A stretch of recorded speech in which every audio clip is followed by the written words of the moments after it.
Buenas noches y bienvenidos a España Diversa. Bienvenidos a una noche difícil y complicada, pero seguramente ustedes querrán oír hablar de otras cosas de las que desdichadamente nos han traído los noticiarios de hoy. Les brindamos un tema que seguro que será de su interés. La anécdota y la percha periodística saltó en Inglaterra en boca, o mejor dicho, en la pluma del príncipe de Gales, que dijo nada más y nada menos que su país se estaba llenando más que de edificios, de monstruos de Frankenstein que hacían los arquitectos. La polémica saltó a toda Europa y naturalmente también a España, donde, según muchos, una arquitectura en auge está viviendo en los años 80 una auténtica década prodigiosa. Verdad o exageración, lo cierto es que la arquitectura y los arquitectos nunca habían estado aquí, en nuestro país, tan en el ojo del huracán de la polémica. Denostados, admirados, discutidos, a caballo entre la creación artística y la matemática, entre lo sublime y la chabacanería, los arquitectos condicionan, como probablemente ninguna otra profesión, nuestras vidas y nuestra cotidianidad. Hace ya más de 2 años que uno de nuestros contertulios de hoy, Rafael de la Hoz, decía que era urgente abrir un gran debate en España sobre la arquitectura. Pues bien, de eso se trata, y para eso estamos aquí en esta noche madrugada. Además, naturalmente, para rendir homenaje a otro de nuestros contertulios, Sáez de Oiza, que recibe el próximo jueves merecidamente la Medalla de Oro de la Arquitectura. Bueno, ya les he dicho a ustedes 2 de nuestros contertulios, se los voy a presentar. Para este presentador, para este moderador de esta tertulia, es muy difícil presentar a nuestros contertulios de hoy, y no precisamente porque sean impresentables, sino porque resulta prácticamente imposible resumir sus currículums. Baste decir que aquí, en esta noche, están parte de los mejores arquitectos de nuestro país, que tienen obras auténticamente punteras o señeras de la arquitectura contemporánea española. De modo que voy a decirles simplemente sus nombres y el resto del currículum pues irá saliendo dentro de lo que cabe a lo largo del programa. Nuestro primer invitado, y un poco nos ha servido también, junto a esa falsa polémica del príncipe de Gales, el homenaje que se le rinde con motivo de esa concesión de la Medalla de Oro de la Arquitectura. Es Francisco Javier Sáez de Oiza, probablemente uno de los arquitectos españoles más admirados y más discutidos al tiempo. Ponemos dos ejemplos de esa arquitectura. Por un lado, la ya mítica Torres Blancas, una arquitectura que rompió con muchas cosas, y uno de los edificios, del cual hablaremos luego, que más polémica han levantado, la famosa casa en la M30 madrileña, y que todavía trae algunas ronchas en las páginas de los periódicos. José María García de Paredes, lo dicho, otro de los grandes arquitectos de nuestro país. Sus últimas obras muy conocidas, los auditorios, primero el Palau de la Música en Valencia y luego el Auditorio de Madrid.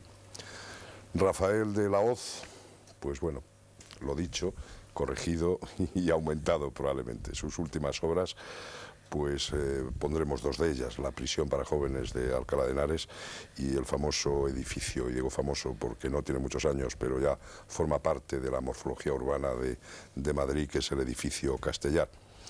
Antonio Fernández Alba es un viejo amigo que me ha enseñado a mí muchas cosas, pero me ha enseñado sobre todo a amar a la arquitectura. Es uno de los grandes arquitectos con reconocimiento internacional. Luis Fernando Galiano, además de arquitecto, es muchas cosas, se asoma con frecuencia a las páginas de los periódicos, concretamente a las del País, e intenta vulgarizar y hacer llegar al gran público los grandes temas de la arquitectura. Es director de una revista que se llama Arquitectura Viva. Y por fin, José Luis Mateo es director en Barcelona de Quaders de Arquitectura y Urbanismo, y uno de los grandes observadores y estudiosos también de este gran tema. Bueno, queridos contertulios, estáis presentados, de modo que vuelvo a la rueda y os hago una pregunta.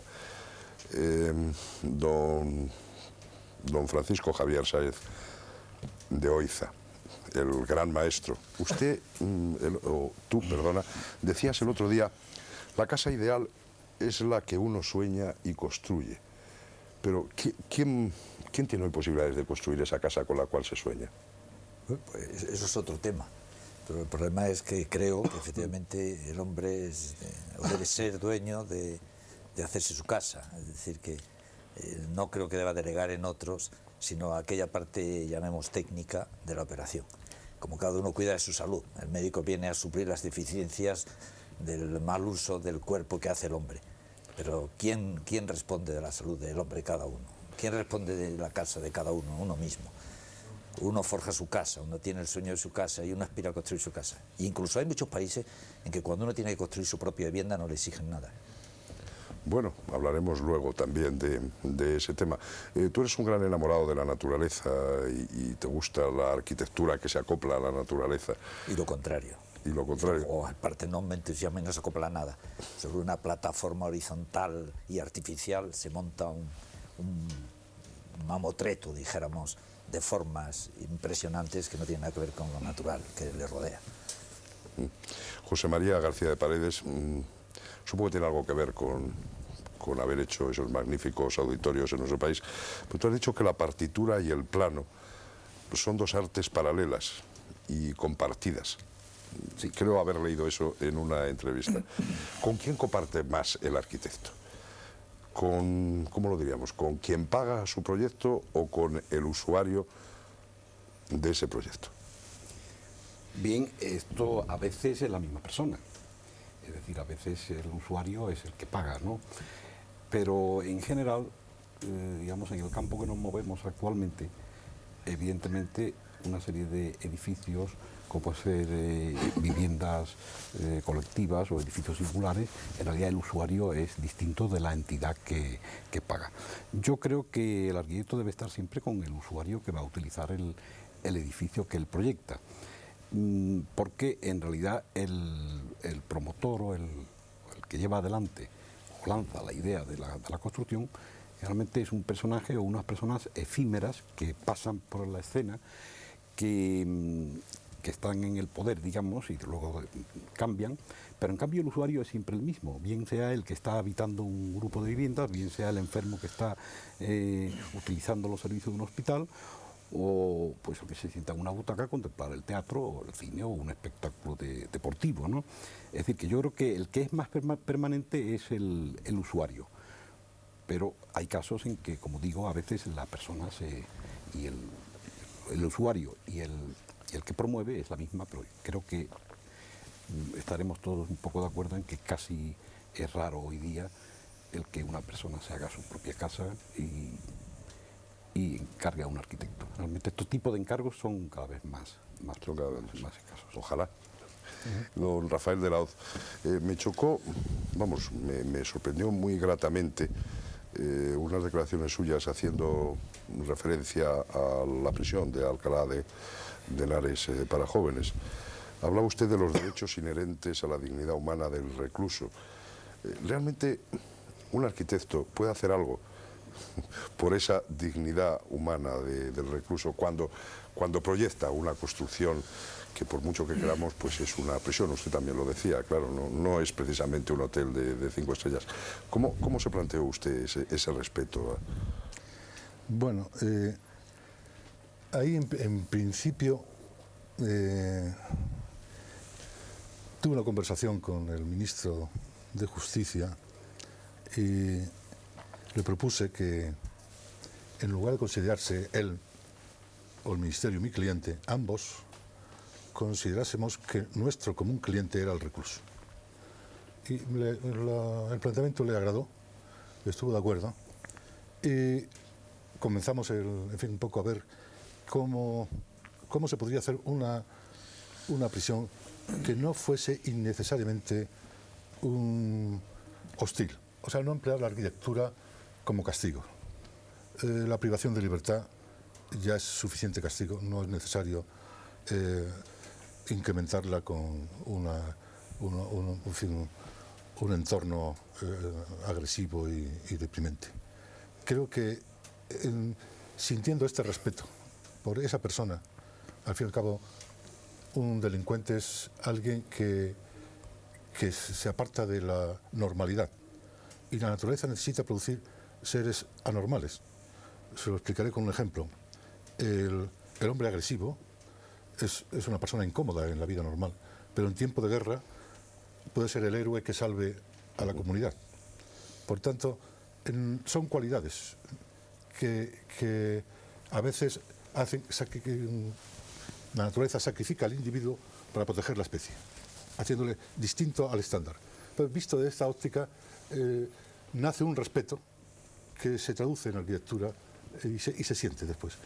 A mí me ha gustado mucho cuando he hablado con algunos de los reclusos de esta cárcel y he visto que sentían que alguien había pensado en hacerles algo menos insufrible la reclusión.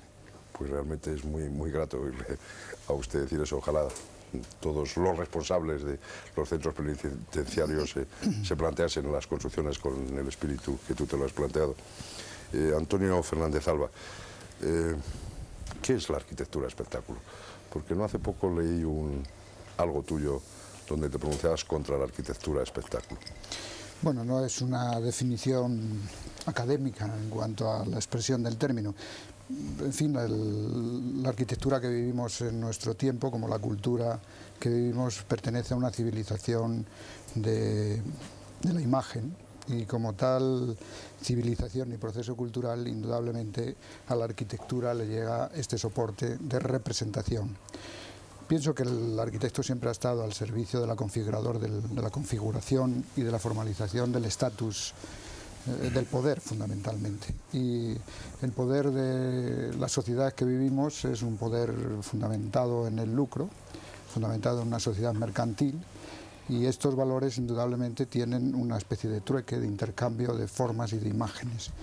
Y de alguna manera yo creo que la arquitectura, en un grado menor que otras técnicas, por ejemplo, como esta de la televisión, que es puro espectáculo y pura imagen, pues también lo representa, y esto de alguna forma aparece en aquel aspecto más manifiesto que la arquitectura tiene, que es la fachada, que en el fondo son envolturas de espacios que realmente no existen desde un punto de vista de una cualidad. Y en este sentido, efectivamente, la arquitectura también se transforma en un espectáculo más del ámbito espacial en el que vive esta, insisto, civilización más que sociedad, es decir, porque es un contexto mucho más amplio de una imagen superflua que tiene el valor de la expresividad a través del documento arquitectónico, ¿no? Y la ciudad, indudablemente, siempre ha sido espectáculo, también es cierto, pero en otras orden de valores. Ahora es un espectáculo casi autónomo y tiene en sí la valoración pues de que el edificio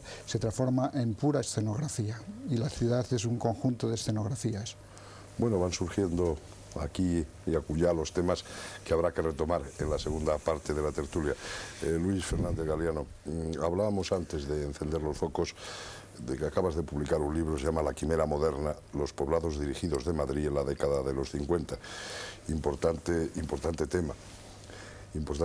¿Cómo ha cambiado algo en los esquemas desde esos poblados dirigidos de los años 50, donde bueno, había una ideología dominante, para resumirla, de orden autoritario? Estamos ahora en una democracia. ¿Qué ha cambiado? O sea, ya no es quimérico. Bueno, en cierta medida sí fue una quimera ser moderno en aquellos tiempos, ¿verdad? Pero no solo, no hay una relación directa entre arquitectura y política.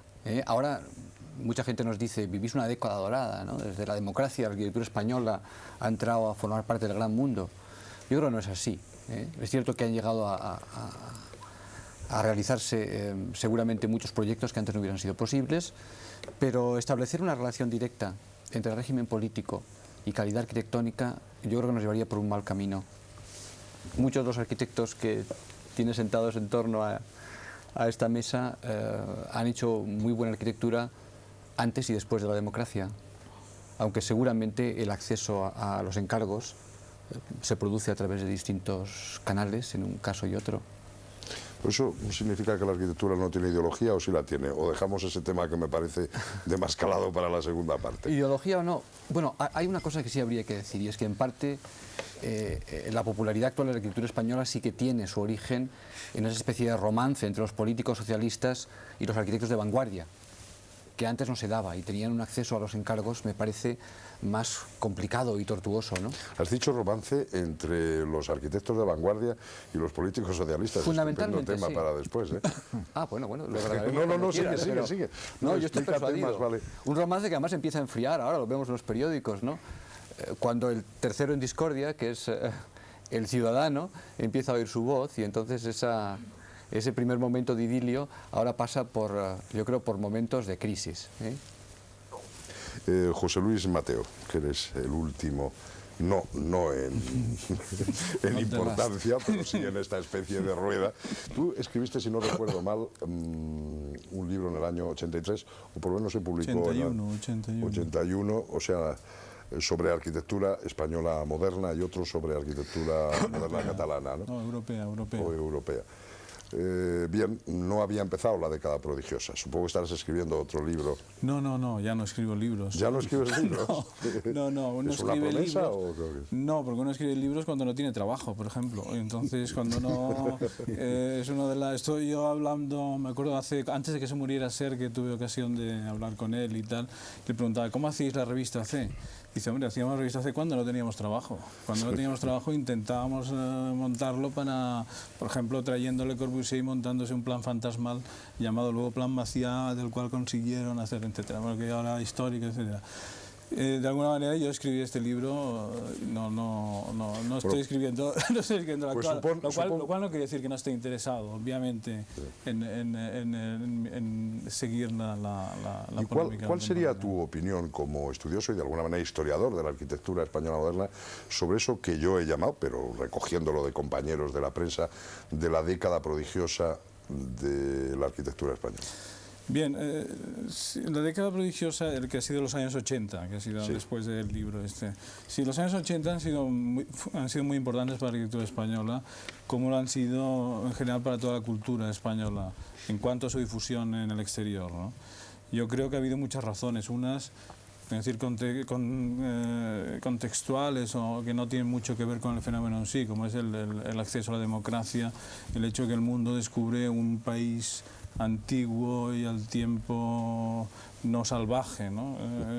Como era en nuestro caso, ¿no? Yo creo que ha sido el descubrimiento de la cultura española ha sido un hecho generalizable en todos estos años, ¿no? No solo la arquitectura en especial también, por cuanto la arquitectura, a mi modo de ver, continuaba toda una serie de cuestiones que en otros países teóricamente más modernos habían quedado interrumpidas, ¿no? O sea, toda una aproximación artesanal a la obra, la proximidad arquitecto-construcción, por ejemplo, han sido una serie de temas que en otros países ya no se daban en estos años, ¿no? También la arquitectura española ha dado grandes arquitectos modernos, como muchos aquí presentes y otros que no están aquí presentes, ¿no? Como Coder, de la Sota, etc. Ha sido un país que ha dado unos grandes arquitectos modernos. Entonces, todo esto junto ha provocado este resurgimiento de la arquitectura española, ¿no? A mi modo de ver, y es una situación que la explico con sensación como de pasado, ¿eh? Mi situación es un poco como tensa al respecto, ¿no? Yo creo que hemos sido vistos un poco como el buen salvaje que aparece de pronto, ¿no? Pero el signo fatídico del buen salvaje acostumbra a ser morirse de una extraña infección por no haber estado vacunado contra el tifus, para entenderlo, ¿no? Entonces, yo pienso que hay todos unos grandes retos que tiene la arquitectura contemporánea española que ya no van en el sentido de potenciar la tradición, de potenciar la artesanía, de potenciar toda esta relación más artesanal que ha existido históricamente en nuestro caso, y para integrarnos de otra manera en esta cultura del espectáculo y en todo este mundo moderno con el cual los viejos instrumentos nos van a servir de muy poco, ¿no? Porque realmente, a mi modo de ver, y con esto acabo, la cultura contemporánea tiende a una gran homogeneización. El escenario contemporáneo es un escenario cada vez más homogéneo. Y en ese sentido, las pequeñas culturas específicas regionalistas muy poco tienen que hacer. Pues no, perdóname, José, pero no sé si te entiendo bien, porque la tendencia de la arquitectura, no solamente la española, sino la mundial, lo hablábamos antes también, pero quizá podamos empezar la tertulia por ahí, tiende a una cierta internacionalización. O sea, yo subo por el Paseo de la Castellana, que ya es un ejemplo que siempre se cita, y veo grandes obras de arquitectos españoles, algunos de ellos aquí presentes, pero veo también grandes obras de arquitectos de otros países. Luego parece que no existe un concepto regionalista de la arquitectura, sino una internacionalización, más bien, es eso. ¿Tú crees que la arquitectura española no va a aguantar ese reto de la internacionalización? Puede no aguantarlo perfectamente. ¿Os parece que empecemos por ahí? Sí, sí. Pues adelante. Bueno, no, ahora ya no hay ningún orden, ¿eh? O sea, el que quiera hablar, que hable. De momento no, paso.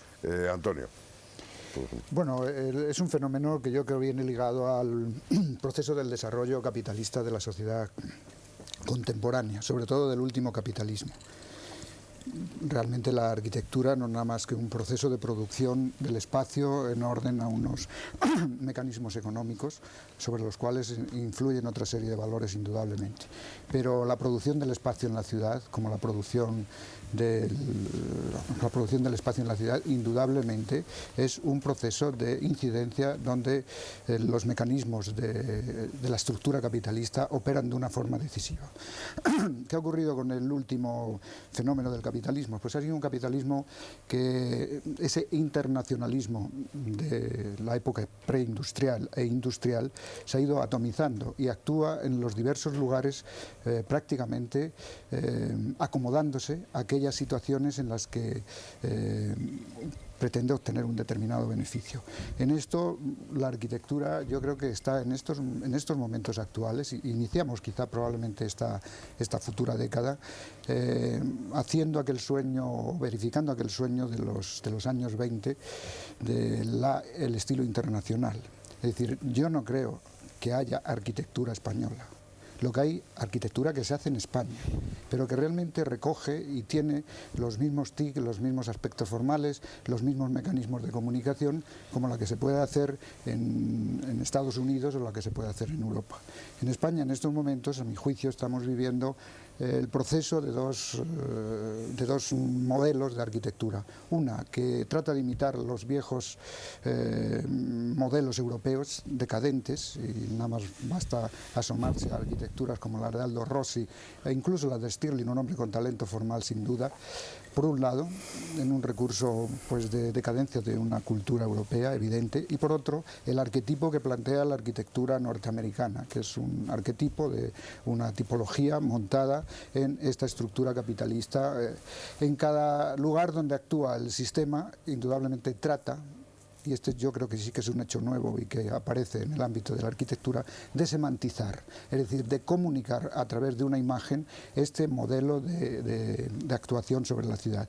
Y de aquí viene esta referencia al mundo simbólico, a la incorporación de las nuevas formas, porque necesita comunicar. Sí es evidente que hay otros medios que comunican mejor, más rápido y con mayor eficacia y con otras técnicas, los medios de comunicación de la imagen contemporánea. Pero la arquitectura también está haciendo un papel sedimentario en otros tiempos y además con una vinculación de interiorización subliminal. Es decir, que el paso por una calle, el encuentro con un edificio, indudablemente va creando esta necesidad de imagen. Y insisto, el sistema que produce el espacio en la ciudad necesita de este valor semántico, de este valor iconográfico para dar una nueva dimensión a su intercambio de procesos del espacio, porque indudablemente el espacio es un producto comercial más dentro de la sociedad contemporánea, ¿no? Rafael. Bueno, yo entiendo que el tema de la arquitectura internacional ha producido un pánico que no termino de entender bien, porque pensemos en Roma. Durante varios siglos, desde los limes de Escocia hasta Asia Menor, el norte de África, y aquí en Hispania, era un international style, todo. y no se produce más cambio en todo ese largo periodo que, en fin, que algo parecido a lo que ha ocurrido recientemente con el posmodernismo, que de pasar de las estructuras sin curvas, de pronto al pasar de la República al Imperio se introduce la bóveda, se introduce, en fin, es todo el cambio que sucede, pues no sé, en cerca de medio milenio por exceso. Creo que será un poco inevitable que exista un estilo internacional en la arquitectura y, por supuesto, con acentos diferenciales en los distintos países, porque esto también es inevitable, ¿no? Pero fíjate que lo que tú dices, Rafael, que me parece interesantísimo, nos lleva a otra reflexión. Es una internalización que lleva el imperio, que lleva el dominador, que impone sus formas allá donde va. Ahora hay contrapesos para esa... para detener, digamos, esa invasión del imperio, ¿o no? El imperio lo acaba de decir por su nombre, Antonio, es el capitalismo, que uniformiza. A mí me ha llamado la atención que cuando ahora los de la Alemania del Este han pasado en Berlín al Berlín occidental, lo primero que han hecho todos es comprarse unos pantalones vaqueros, lo cual significa un afán de uniformización verdaderamente notable, es decir, de identificación con un modelo profundamente capitalista. Hoy el imperio es el capitalismo, ¿no? Y realmente, en fin, no critico ni para bien ni para mal, yo tampoco, simplemente constato, ¿no?, que hay un hecho, en fin, que nos conduce a un tipo, en fin, con cierta uniformidad de soluciones a través del mundo, porque la cultura cada vez va siendo más uniforme en el mundo entero. No, ya lo ha dicho el propio. El problema es que la arquitectura es expresión de una cultura, y si la cultura se siente igual, las formas de arquitectura son iguales. Es decir, que yo apelo a la historia. Tú has citado el caso de Roma, pero se puede hablar del caso de la cristiandad o del mundo islámico o de cualquier... Es decir, si el modelo de sociedad es uno, la arquitectura de esa sociedad es una. Eso lo dice la historia, y por lo tanto ahora se confirma, como tú has dicho bien, por eso he dicho, ya lo has dicho, constatas. Es decir, constatas que la arquitectura es como tiene que ser. Si se imita el modelo americano en vaqueros y en hamburguesas, pues la arquitectura de los que lo imitan es la misma de aquellos a los que se imitan. Es inevitable, la arquitectura no es gratuita, expresa una cultura inexorablemente. Y por lo tanto tenemos la arquitectura que nos pertenece, no podemos salirnos de ese camino. Mientras que pensemos que hay un imperio, es decir, que hay un pueblo que está por delante de nosotros, al que imitamos, la arquitectura que hacemos es inexorablemente igual a que la de ellos. En este caso también parece que la arquitectura de Japón, y algo tiene que ver también de la tecnología y del imperio, digamos, tecnológico del Japón, no solamente de Norteamérica en este caso. Pero perdón, Luis, habías pedido intervenir en este tema. No, mira, es que yo creo que fundimos dos temas distintos. Por un lado, como yo creo que dice muy bien Oiza, la arquitectura expresa una cultura, vivimos en un mundo que todavía en España no ha llegado del todo, que es este mundo de un capital móvil que se mueve de un lado a otro rapidísimamente buscando el máximo beneficio, y que a partir del año 93 conoceremos de una forma mucho más, yo creo, vigorosa, y con el deshielo de los países del este, pues unos mercados más amplios. Esto, sin duda, va a cambiar la arquitectura española muchísimo. Y no es un problema solamente estilístico, lo va a cambiar porque va a construir mucho más deprisa. Ahora mismo en España se construye muy despacio, y lo normal en este mundo de capital nómada es construir con gran rapidez, tan rápido como 10 meses entre el encargo del proyecto y la terminación de la obra. Cuando, por ejemplo, construir sin andamios. Construir sin andamios porque en cuanto se han levantado las fachadas hay que empezar a vender el edificio para que el capital rote más rápidamente. Claro, esto es algo que todavía no hemos experimentado aquí, pero que sin duda llegará. Ahora, en ese sentido estoy de acuerdo en que expresa ese nuevo mundo internacionalizado o homogéneo. Sin embargo, lo que no tengo tan claro es que hoy la cultura arquitectónica deba necesariamente de simbolizar o expresar algo con la misma fuerza que en otras épocas, en las cuales era el instrumento del poder para hacerse presente, ¿no? Los romanos, de los que Rafael habla. Creo que no es así. Hoy en día la televisión es el instrumento fundamental de comunicación, y los edificios han dejado de comunicar, no lo necesitan. Ahora Barcelona o Sevilla, ¿no? Pues En Sevilla, Oiza está construyendo un palacio de las consejerías, o va a construir, esperablemente, que va a ser el edificio más grande de la isla de la Cartuja y que podría simbolizar la exposición del 92. Pues seguro que el pájaro, este Curro, pues es el que la simboliza de verdad. Lo mismo que en Barcelona no será el Palau Sant Jordi Sosaki, sino que será sin duda la mascota de Mariscal, el perrito este Kobe, ¿no? Es decir, que estas imágenes yo creo son las que simbolizan ahora mismo las ciudades, los eventos, mucho más que las arquitecturas, que han pasado a ser algo consumible, algo no realmente importante. A mí me hacía gracia, hace poco, me parece que leíamos en los periódicos hace pocos meses, que el equipo municipal de Madrid había decidido construir un edificio espectacular para simbolizar la capital cultural del 92. Bueno, habían pensado hasta lo que iba a costar, que eran 7.000 millones, ¿no? A mí me parecía gracioso porque era algo tan arcaico pensar que hace falta construir. Bueno, pero además, curiosamente, estaban de acuerdo el equipo municipal y la oposición, es decir, el pleno municipal de acuerdo en construir un edificio para simbolizarlo. Podían hacer un concurso de maquetas, de mascotas. Es el ejemplo de París. Claro, la pirámide famosa. Es el ejemplo de Mitterrand y de las arquitecturas capitales. Bueno, sí, José Luis, adelante. Que se extiende. Pero no estoy muy de acuerdo contigo. Yo creo que esta fue una idea lanzada por Venturi, por ejemplo, y entre otros, ¿no? Del pop y tal, de que la arquitectura ha dejado de significar y tal, con una cierta base de razón, obviamente.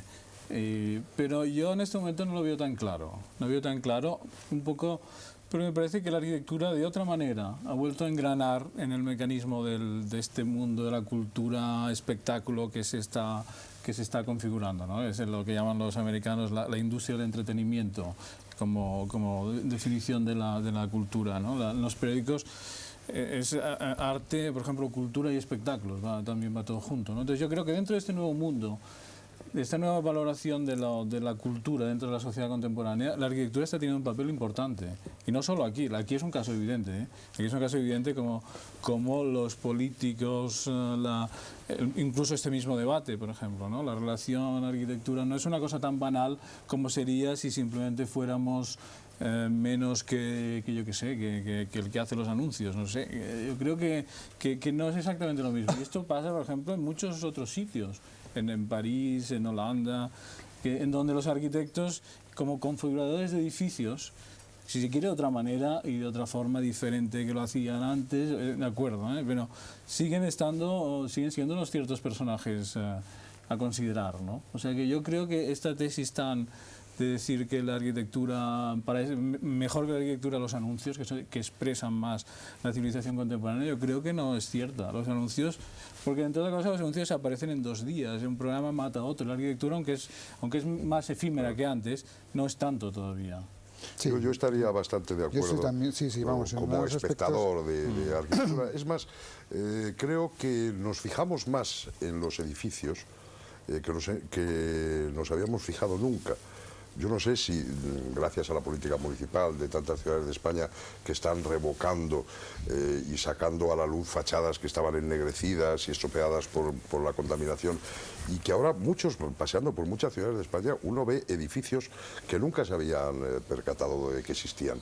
Y algo tiene que ver este hecho, y aquí hay algunos arquitectos que han protagonizado auténticos debates por edificios singulares, o sea, que a mí eso me parece tremendamente positivo, ¿no? Este debate que pone en la picota o en el foro la labor de un arquitecto y a veces debate su obra con verdadera pasión.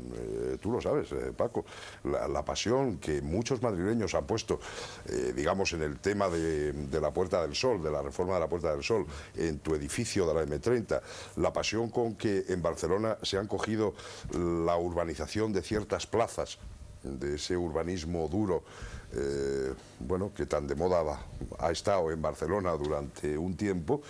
Yo he visto a los ciudadanos discutir con pasión ese tema, o sea que esa teoría de pero que está ahí, no también lo veo entraríamos tan claro. ahí en otro campo de valoración. Y es... ¿Me perdonas, Antonio, que José María... Bueno, aquí se ha dicho antes una cosa tema, que es cierta sobre la internacionalización de la arquitectura, de la uniformidad de las culturas, que naturalmente producen unos efectos análogos o muy parecidos. Yo creo que de eso esto, y Rafael ha puesto muy acertadamente el caso del imperio, ¿no? Del imperio de Roma y la unidad arquitectónica que va recorriendo todo el Mediterráneo, incluso hasta las Islas Británicas. Sin embargo, yo creo que hay que matizar un poquito más. Porque esto se produce a continuación, se produce el hecho del cristianismo y de la época de las catedrales. Entonces se juega, como se ha jugado en el Imperio Romano, con unos arquetipos, lo cual no es malo en principio, es decir, experimentar un modelo de construcción, irlo perfeccionando poco a poco, de manera que está admitido que una catedral tiene que tener 3 naves o 5, y que tiene que tener una girola y una serie de elementos comunes que no se discuten. Pero dentro de este arquetipo hay una enorme variedad. Es decir, en Inglaterra se produce un tipo de gótico, en Francia se produce otro, en Italia prácticamente no se produce ninguno y en España se produce el que tenemos. Todos son perfectamente diferenciables. ¿Qué quiere decir esto? Que hay algo más por encima de esta uniformidad, digamos, ideológica, porque el cristianismo es el mismo, el Imperio Romano ha sido el mismo y el capitalismo ahora es el mismo. Entonces se dirá que es cuestión de costumbres, de usos, de culturas locales, de incluso climáticas, a lo que se puede contestar que hoy día hay medios tecnológicos para poder resolver estos problemas y unificar y hacer arquitecturas high-tech, por ejemplo, pues en los sitios más insospechados. Pero sin embargo aquí volvemos, se puede matizar todavía más, porque así como la cultura occidental está alterando las condiciones exteriores que influyen sobre el hombre para que se sienta cómodo, es decir, si hace frío le ponemos calefacción, si hace calor le ponemos aire acondicionado y el cuerpo humano se está habituando a una serie de elementos totalmente extraños y antinaturales. Los orientales, en cambio, desde los árabes hasta los chinos, operan al revés, es decir, acostumbran al cuerpo a estas condiciones extremas climatológicas y locales. De manera que el árabe no se le ocurre ir por el desierto con unos shorts, sino va perfectamente envuelto, tapándose, dice, ¿qué calor va a pasar este hombre? Pues no, señora, este hombre está utilizando justo el vestido que le corresponde. Quiere decir esto que siempre podrá haber diferencia, es decir, no es que sean arquitecturas regionales o locales diferentes. Habrá un denominador común, pero evidentemente nosotros ahora mismo no podemos soñar, ninguno de nosotros, en una edificación de la alta tecnología de Norman Foster, por ejemplo. Sería imposible en España, en este momento, no digo que más adelante, producir este tipo de arquitectura. De verdad que eso un poco, este matiz convendría también tenerlo en cuenta y no hacer una generalización común de todo el estilo internacional de lo que se ha hablado hasta ahora. No, era en relación con el tema de la polémica de ciertos aspectos de la arquitectura o de la intervención urbana. En el caso, en fin, conocido de la Puerta del Sol, realmente yo creo que ahí entran otros factores, que son los factores, por un lado, de la noticia, es decir, que la arquitectura, y yo creo que en este aspecto Luis Fernández Galeano me parece que insinuaba algunas cosas de estas, es que la arquitectura genera hoy noticias, ¿no? Y los arquitectos, vamos, de alguna manera, entran a formar parte pues, de este código de comunicaciones. Pero también había un sustrato político, ¿no? En el juego de potenciar unas actitudes frente a otra situación en el ámbito de los esquemas democráticos de la política de la ciudad. De manera que no solamente, yo creo que en ese campo posiblemente, no creo que fuera una denuncia de una colectividad educada con una sensibilidad para poder decidir si aquellas farolas eran puestas o diseñadas a través de las imágenes del Tercer Reich o la Viena de Otto Wagner, ¿no? Sino sencillamente era una espontaneidad potenciada por los mecanismos políticos para generar noticias, incluso pues para lograr algunos de los aspectos en los que se debate, en muchos aspectos, el debate político de la ciudad. Y en el otro orden, insisto, es que hoy el arquitecto entra a formar parte más de todo este espectáculo, entra a formar parte de una serie de noticias y evidentemente está cobrando unos niveles que anteriormente no existían. Pero insisto un poco en la puntualización que planteaba Mateo antes, y era que creo que son tiempos distintos los que tiene, por ejemplo, la noticia, la comunicación de una determinada imagen, de una determinada televisión, frente a la arquitectura. Es más lenta, pero plantea en el ámbito de la ciudad una interiorización, insisto, a nivel subliminal, de unas formas que van aceptándose como los códigos de, por ejemplo, el hecho de la posmodernidad ha sido un dato más que elocuente. La necesidad de la gente que tiene, pues para sentirse o vivir en moderno, el estar cerca o próximo a unos ámbitos que indudablemente no responden a las categorías formales anteriores. Por lo tanto, es una necesidad de introducir el lenguaje que le pertenece al tiempo en el que vive.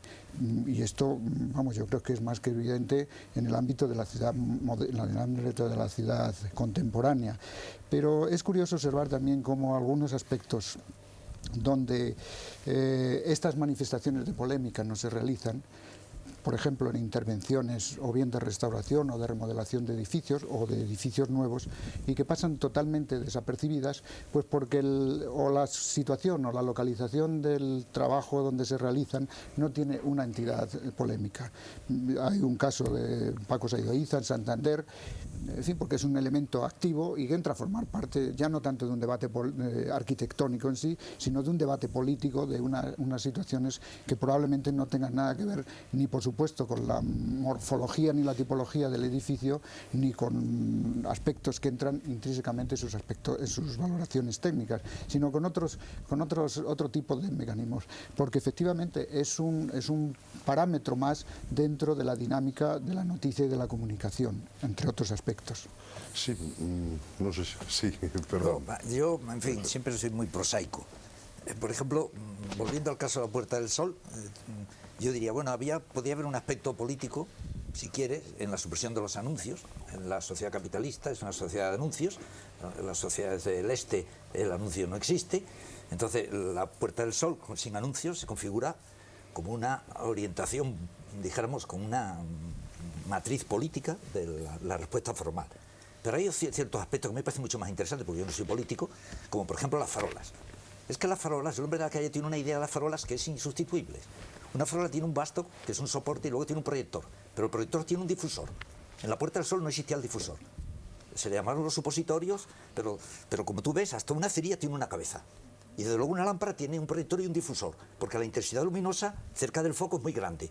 Y entonces, para que no cause lesión a la vista, tiene que difundirse la luz en una superficie en que la luz quede, la intensidad sea reducida sobre el parámetro. Esto no se daba en las lámparas. Entonces, el hombre de pueblo, que tiene por función ser, dijéramos, inerte y resistente al cambio, hace muy bien en criticar unas lámparas que efectivamente rompían todos los esquemas tradicionales, que no por el hecho de ser tradicionales eran buenos, sino porque eran buenos porque efectivamente la historia había consagrado cuáles son las funciones de la lámpara. Una lámpara tiene que tener un soporte para que coloque el foco luminoso a una cierta altura y extienda la luz bien sobre la superficie. Pero luego tiene que tener, aparte del proyector, tiene que tener un elemento difusor, llámale Fernandina, llámale como quieras, que si desde luego desaparece, el hombre de la calle cree que la lámpara deja de cumplir su función.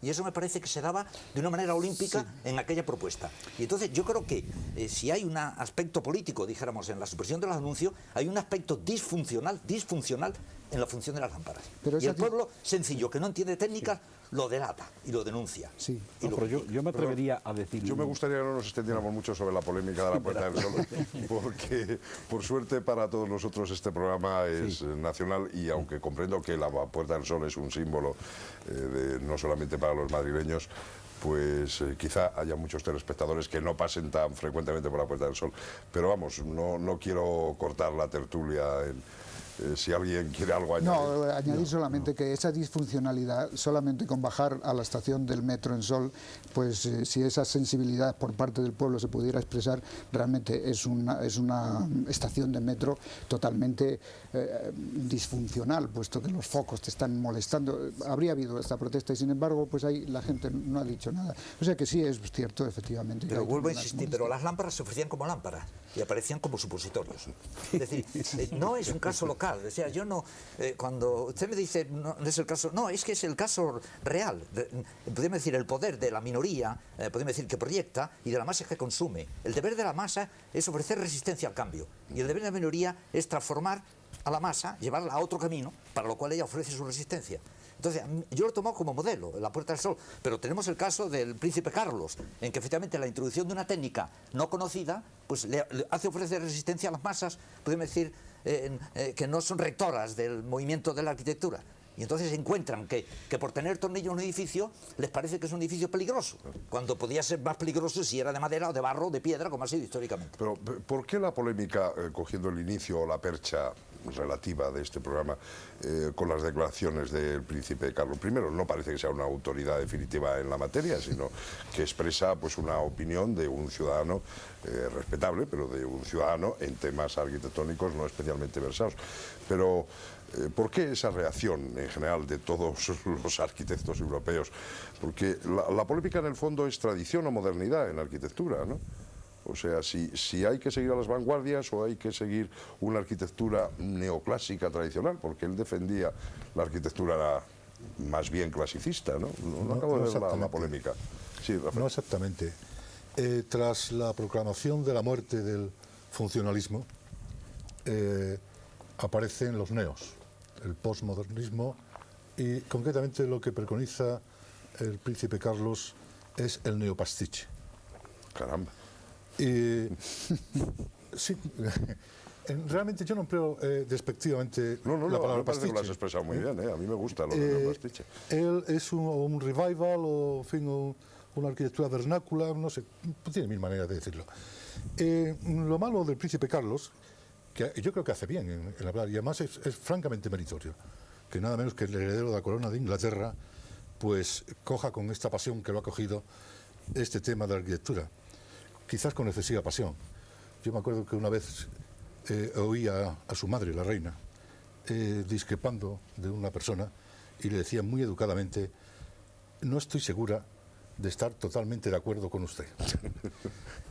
A cambio, el príncipe Carlos llama a los arquitectos puercoespines y a los críticos de arquitectura les dice cosas bastante peores.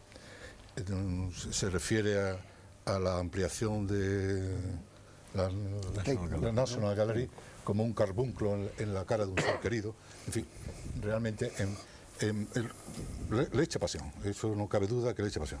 El problema de él es que tanto en lo que él alaba, por ejemplo, unos ejemplos victorianos para mí espantosos, ¿no?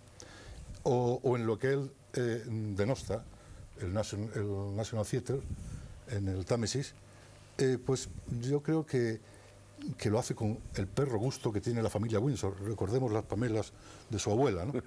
Y en cierto modo es una especie de malhechor del bien, ¿no? Yo creo que, en fin, que saldrá algo bueno al final, y que se equivoca profundamente. En fin, tiene un amateurismo verdaderamente osado, porque la mayor parte de las aberraciones que denuncia no son aberraciones arquitectónicas, son urbanísticas.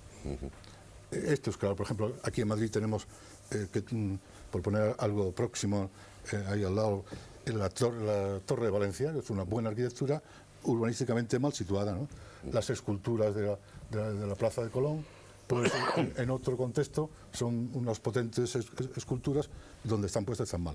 Es decir, creo que se equivoca muchísimo, confunde lo que es el desacierto urbanístico con la mala arquitectura.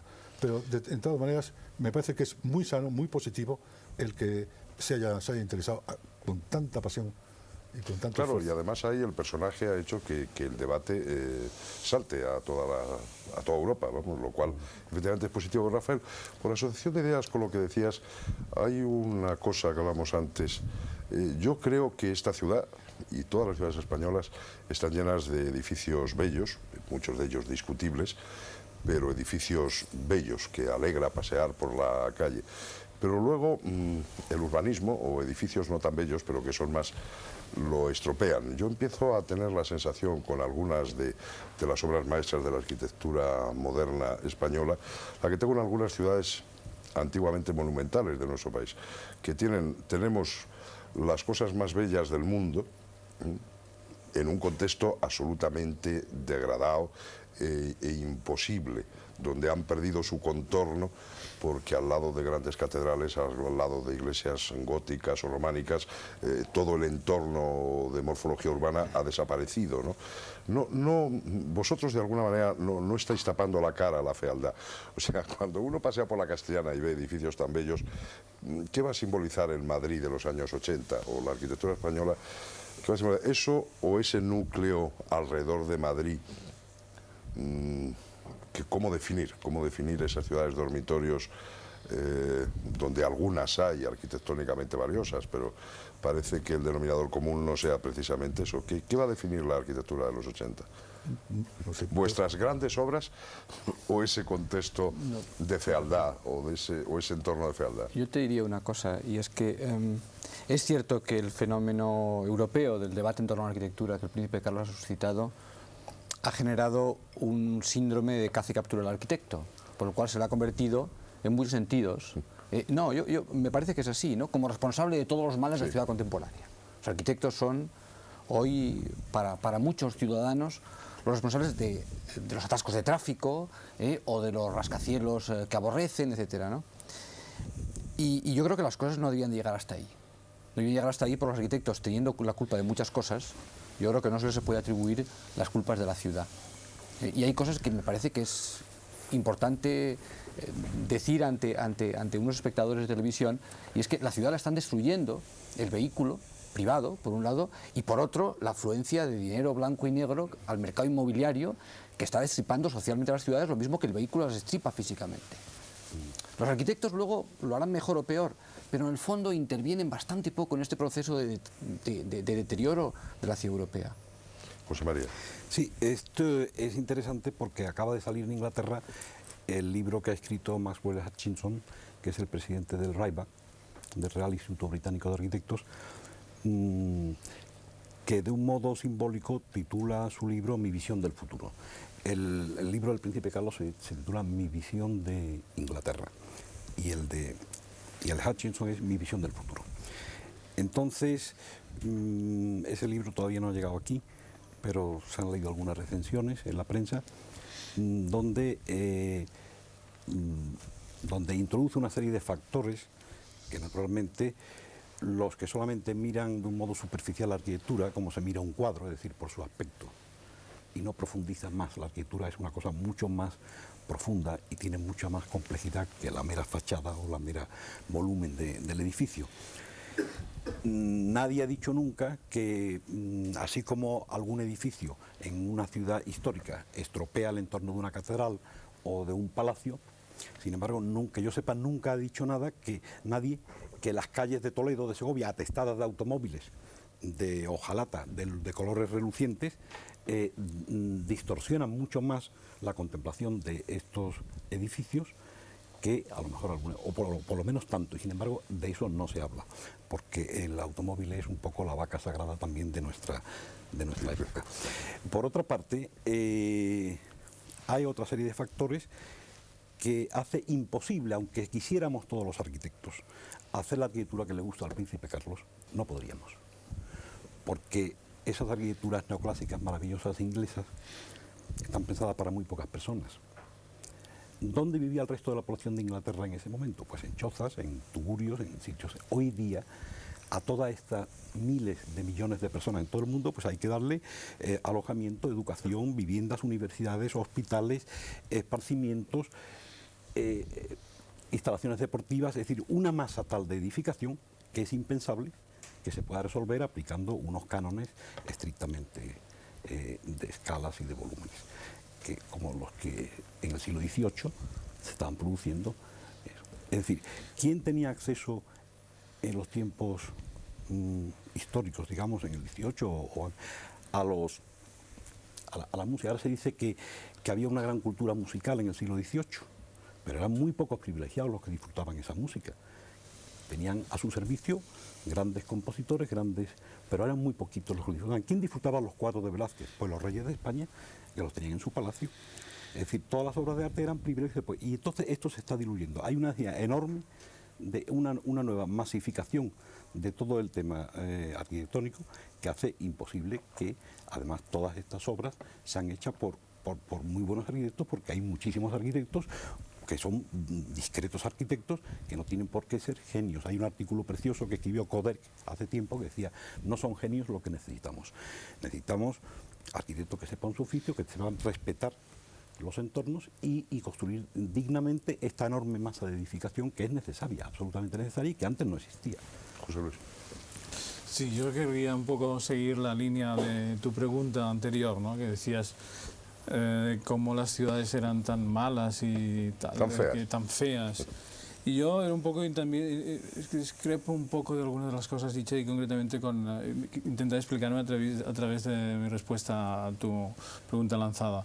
Porque yo creo que nuestras ciudades no son feas. Es que yo, de alguna manera, intenté explicar. Cuando hablas de la periferia, cuando hablas del problema de la periferia, el problema de la ciudad contemporánea, es que el problema de la ciudad contemporánea ya no es el del Renacimiento, ya no es el del Príncipe Carlos. El Príncipe Carlos, si comete un gran error, es plantear, y una gran falacia, a mi entender, es plantear el tema en términos estilísticos, en términos formales y nostálgicos.